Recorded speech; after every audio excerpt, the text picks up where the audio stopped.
Good morning, Alex and friends. I'm Grace. Today is Monday, November 10th, 2025, and you're listening to Alex's News.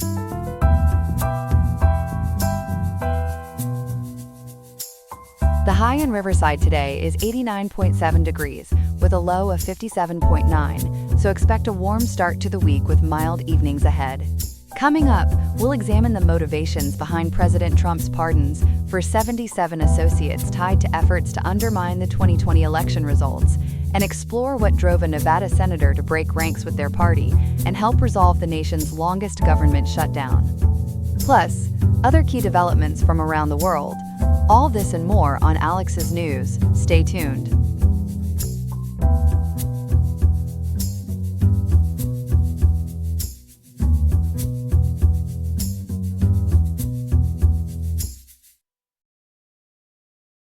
Good morning, everyone. We're starting off today's top stories with a major development from the White House that's sure to stir the pot in Washington. Just 3 days ago, President Trump issued a batch of pardons that have everyone talking about loyalty, law, and the limits of power. Joining me now from the studio to break this down is our senior political reporter, Ethan. Ethan, these pardons cover 77 people tied to the 2020 election challenges, right? That's correct, Grace. On November 7th, 2025, President Donald J. Trump, now in his second term after that inauguration back on January 20th this year following his 2024 win, signed off on full, complete, and unconditional pardons for those 77 individuals. According to reporting from United Press International, or UPI, this was framed in the proclamation as fixing a grave national injustice from the 2020 election and aiming for some national reconciliation. But let's be clear for folks at home. A pardon here means the president is using his executive power under the Constitution to forgive federal crimes, wiping the slate clean for those offenses, though it doesn't touch state cases or civil suits. 77 is a big number, Ethan. Who are some of the big names getting this get-out-of-jail-free card, and what did they do that landed them in hot water? Absolutely, and it's like Trump is playing favorites with the federal forgiveness deck. The list, corroborated by UPI and CBS News, zeroes in on folks involved in what prosecutors called the fake electors scheme. That's a plot where they tried to drum up phony slates of electors for Trump in states Joe Biden actually won, like Georgia, Arizona, Michigan, and Pennsylvania, to sway Congress and then Vice President Mike Pence on January 6, 2021. Top of the list is Rudy Giuliani, Trump's old personal lawyer. As ABC News reported just yesterday, November 10th, Giuliani was the ringleader pushing state officials, especially in Georgia, to, quote, find votes, end quote. He faced federal defamation charges and a state RICO indictment, that's racketeer, influenced, and corrupt organizations, a law usually for mob-style conspiracies, for trying to flip the results.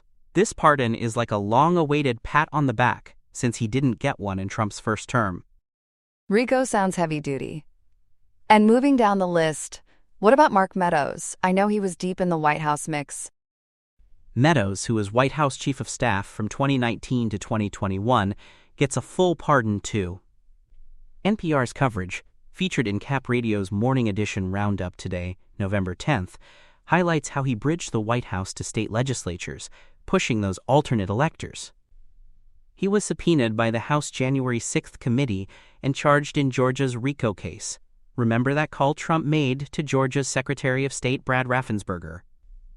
Meadows helped set it up, where Trump urged finding 11,780 votes. That's exactly what Biden beat him by in Georgia. This pardon absolves his federal side, but state troubles linger. It's like a pardon party for the president's inner circle. Tell me more about Sidney Powell and the others. Sidney Powell, the fiery lawyer from Trump's campaign, is another one scrubbed clean federally. She spread those wild theories about Dominion voting systems rigging the election and filed a slew of lawsuits that went nowhere. She pleaded guilty in Georgia to misdemeanor election interference, but this pardon erases any federal shadow. Then there's Kenneth Chesebro, the so-called architect of the fake electors plot, as UPI and Bloomberg Law put it. He's a conservative lawyer who wrote memos on how to fake those electoral certificates from 7 states. He was one of Trump's 17 co-defendants in Georgia, cooperated a bit with prosecutors, but still faced federal heat. Jenna Ellis, another Trump attorney, promoted the fraud stories and pleaded guilty in Georgia to aiding the RICO conspiracy. She's joined by Scott Hall, a Georgia coffee shop owner, accused of messing with voting machines. And don't forget John Eastman, the law professor who penned memos saying Pence could just toss out electors on his own. He was staring down disbarment and federal charges. The full roster, per the New York Times' analysis today, includes fake electors from those Biden states and strategists like Boris Epshteyn. Many weren't even convicted yet, so this nips potential trials in the bud. Fascinating and a bit chilling. How was this all announced, and is it legit under the law? The announcement hit late yesterday, November 9th, via an X post, that's the platform formerly known as Twitter, from Ed Martin, the U.S. pardon attorney. Martin, appointed in May this year under the Department of Justice's Office of the Pardon Attorney, tweeted, quote, "No MAGA left behind," end quote. That's a nod to Trump's base, the Make America Great Again crowd. CBS News and NPR News picked that up. Legally, it's solid. Article 2, Section 2 of the Constitution gives the president broad pardon power for federal offenses. The DOJ records confirm it, and it'll hit the Federal Register soon. Volume 90, Issue 214, as govinfo.gov sources cited by The Guardian note today. But experts in NPR, UPI, and Bloomberg Law stress it's federal only. In Georgia, Fulton County DA Fani Willis's RICO case against Trump and 18 others, including some pardoned here, rolls on unaffected. The Associated Press reported today that this skips out on millions in restitution for fraud victims, which is money owed to those hurt by the schemes. Reactions must be exploding across the spectrum. What's the buzz from politicians and the public? Polarized doesn't even cover it, Grace. It's like Trump dropped a pardon bombshell in a powder keg. California Governor Gavin Newsom fired back on X, calling him, quote, the Nodfather, end quote, with a meme of Trump dozing off, as Yahoo News and India Times covered today. Senate Minority Leader Chuck Schumer slammed it as an abuse of power in NPR interviews, saying it chips away at election trust before the 2026 midterms. On the flip side, House Speaker Mike Johnson hailed it as justice served, per Fox News affiliates. Publicly, CNN's Snap Quinnipiac poll today shows 45% of Americans think it's fair clemency, 52% call it favoritism, with Republicans at 78% approval and Democrats at just 12%. Groups like the Brennan Center for Justice, quoted in the Washington Post, warn it's setting a dangerous precedent for future election shenanigans. Even abroad, CTV News in Canada and the Times of Israel are fretting over U.S. democracy's wobbles.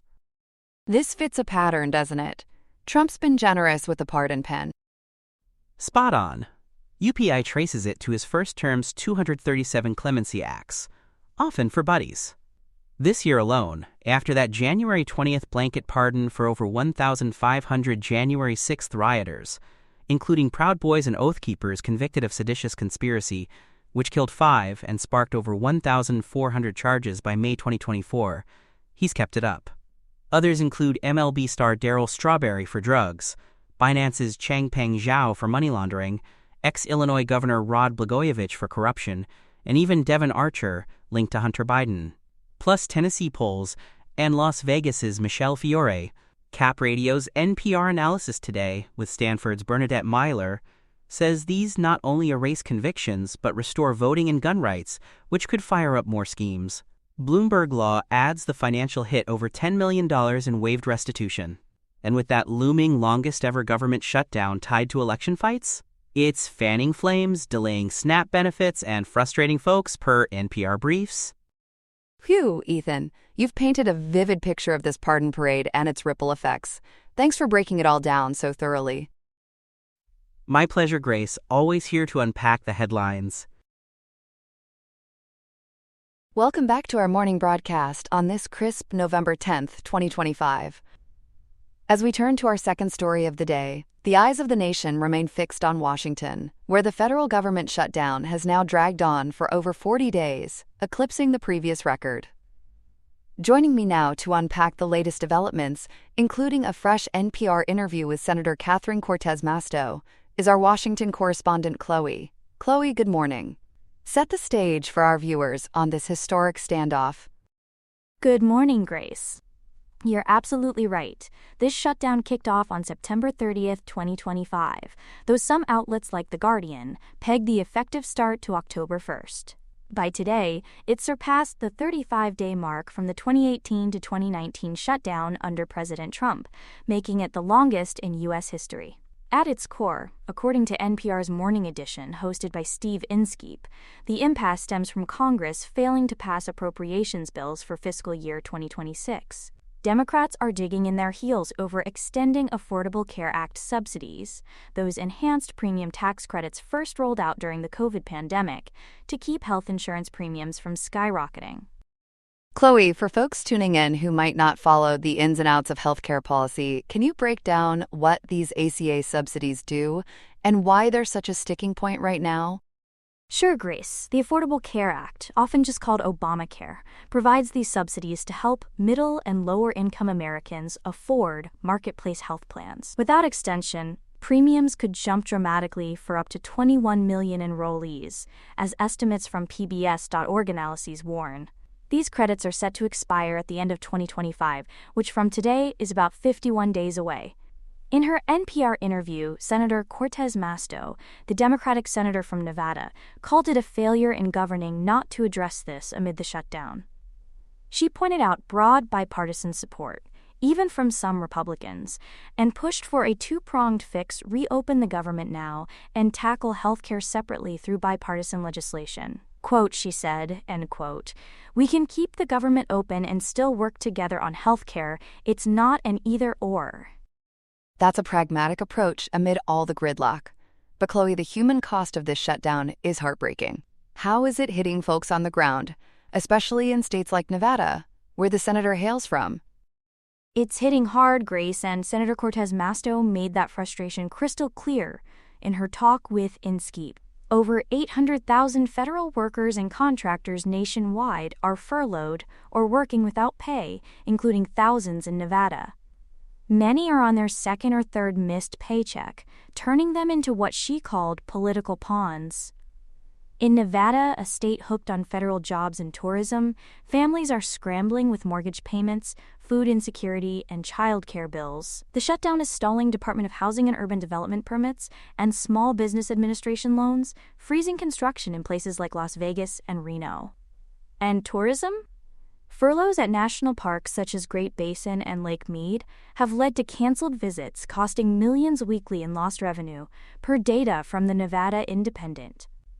Even the Supplemental Nutrition Assistance Program, or SNAP for short, is in chaos with funding shortfalls and legal fights causing delays in benefit distributions. Cap Radio's Morning Edition Roundup described it as whiplash for recipients in states like California and Nevada, with backlogs in electronic benefit transfer card reloads and emergency food aid since the Department of Agriculture's oversight has halted. Devastating ripple effects indeed, Chloe. It sounds like Nevada is feeling the pinch acutely. Turning to brighter news, there was a procedural vote in the Senate last night. Walk us through that breakthrough and the senator's role. Yes, Grace. A ray of hope after weeks of stalemate. Late on November 9th, the Senate voted 60-40 to advance a compromise funding bill, a key step covered extensively by The Guardian, Sky News, and the LA Times.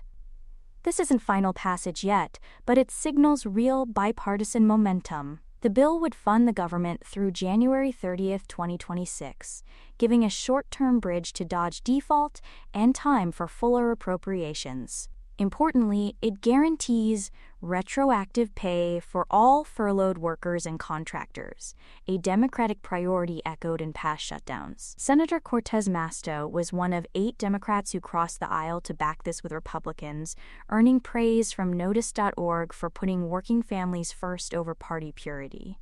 But it drew flack from progressives in her own caucus for not nailing down ACA protections right away. Crossing party lines takes guts in this climate. How did she defend that move? And what's her take on getting this across the finish line?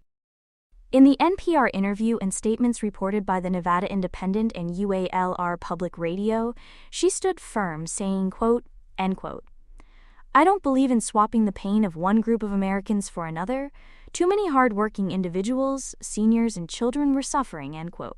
Nevada's mix of veterans, immigrants, and small business owners can't take more chaos, she argued. She's calling on President Trump for direct leadership, urging everyone to get in the same room. The bill nods to ACA extensions with a planned Senate vote in December 2025, about a month from now, though it's not foolproof, which is why some Democrats still voted no. Cortez Masto sees it as pragmatic end the shutdown's harm while keeping healthcare talks alive. Her track record backs this up. During the 2019 shutdown, she hosted roundtables with furloughed workers in Nevada, co-sponsored the Government Employee Fair Treatment Act for timely pay, and even donated her salary to local charities, as documented on Senate.gov and NPR archives. Impressive leadership from the senator. But Chloe, with the bill still needing full Senate approval, House passage under Speaker Mike Johnson's slim Republican edge, and the president's signature, are we out of the woods yet? Not quite, Grace. Inskeep pressed her on delays, and she was optimistic but blunt. The procedural win shows leadership can shatter the gridlock, but only with follow-through. Broader worries linger, like potential credit rating downgrades and higher borrowing costs if it drags on, as Cato Institute analyses cited by PBS caution. The ACA subsidies are still the hot-button issue, overshadowing Republican wants like border security funds, per The Guardian and India Times. CBC News echoes that this is a test of Congress's governing chops in a divided era. Broadcast through NPR member stations like Capital Public Radio in Sacramento, the interview paints Cortez Masto as a bridge builder, pushing for relief that balances the now with policy wins down the line. A shutdown that's outstayed its welcome but perhaps on the cusp of ending. Thanks for that thorough update, Chloe, and for shining a light on the senator's steady hand in steering towards sunnier fiscal skies. My pleasure, Grace. Here are some other headlines. At COP30 in Belém, Brazil, the U.S. is a notable no-show at the top table. The Trump administration says it won't send an official delegation, citing economic and national security after formally exiting the Paris Agreement. With the world's largest historical emitter absent from formal talks, negotiators expect headwinds on climate finance and emissions targets. Still, more than 100 subnational U.S. leaders, governors and mayors, are in the room to say, in effect, states, rights, global fights. Observers warn Washington's empty chair could shrink global resolve, turning climate ambition into a game of musical airs, fewer seats, more heat. In the Philippines, Typhoon Fenghuang, known locally as Uwan, slammed ashore in Aurora Province as a super typhoon, with sustained winds near 185 kilometers per hour, unleashing floods and landslides across Luzon. Officials report at least 2 deaths and more than 1.4 million displaced, including a drowning on Catanduanes and a fatal home collapse in eastern Samar. This blow lands on bruises, just days after Typhoon Kalmagi killed at least 224 in the central Philippines. Relief lines are stretched thin, with search and rescue for the earlier storm paused and a state of national calamity extended. It's a 1-2 punch from the Pacific. When it rains, it pours. Then it poorer. New Delhi woke up to an AQI of 346, smog so thick, it's practically a 5-course pollution. Citizens rallied at India Gate, parents and kids in tow to demand stronger action. Some were detained for protesting without permission. A government panel opted against Stage 3 curbs for now. No blanket bans on non-essential construction or certain vehicles, even as winter's cool air and low winds trap a cocktail of stubble burn, tailpipe exhaust, and industrial fumes over a city of 30 million. The capital's patience is thinning, but the haze isn't. Blame trading remains the capital offense. The FCC dialed up prison and jail calling rates, reversing last year's cuts. On a party line vote, the cap for prison phone calls rises from 6 to 11 cents a minute, with similar hikes for jails and video calls to follow 120 days after publication. Chair Brendan Carr says lower caps led some facilities to scale back services, an unintended consequence.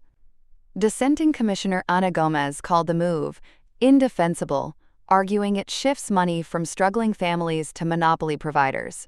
One bright spot, a renewed ban on site commissions, the kickbacks that made connection a costly correction. Still, for loved ones trying to stay in touch, every minute now costs more than a few cents. Peace.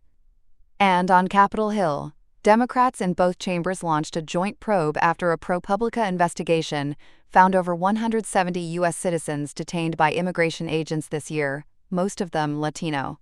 A Los Angeles hearing is planned, with Representative Robert Garcia demanding records on how citizens are treated. Allegations include physical abuse and day-long holds without lawyers. DHS, for its part, denies that citizens have been arrested or detained for immigration enforcement, a claim now facing a citizenship test in Congress. That's all we have for now.